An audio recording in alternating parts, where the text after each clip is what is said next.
Hello viewers, আসসালামু আলাইকুম। কেমন আছো তোমরা সবাই? আমি ভাবনা চলে এসেছি আবার একটা নতুন রেসিপি নিয়ে।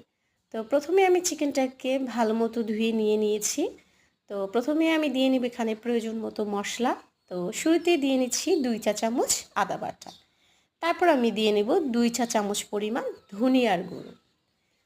এখন আমি দিয়ে নেব 2 চা চামচ পরিমাণ মুরগির মাংসের মশলা। তারপর আমি দিয়ে নেব মরিচের গুঁড়ো 2 চা চামচ।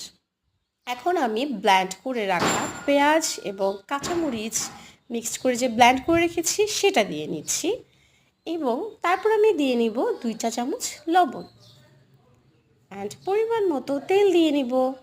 তারপর আমি এটাকে ভালো মতো মিক্সড করে রাখবো, যেহেতু এটা আমাকে ম্যারিনেট করে রাখতে হবে।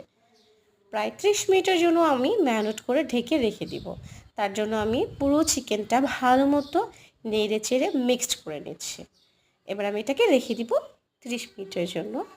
আমার চ্যানেলটা ভালো লাগলে অবশ্যই একটা সাবস্ক্রাইব করে যাবে, লাইক শেয়ার কমেন্টস দিয়ে যাবে। অ্যান্ড যেহেতু আমার 30 মিনিট কমপ্লিট, তো আমি ভালো মতো তেলটাকে গরম করে নিচ্ছি। সো তারপর আমি দিয়ে নিচ্ছি চিকেনটা ভালো মতো কষিয়ে নিব, যাতে মশলাটার কোনো গন্ধ না আসে এবং ভালো মতো এটাকে রান্না করা যায়।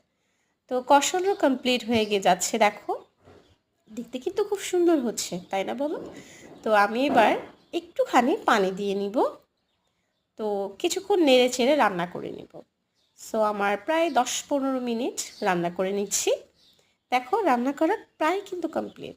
আমার তরকারিটা দেখতে কিন্তু খুব সুন্দর হয়েছে, বলো?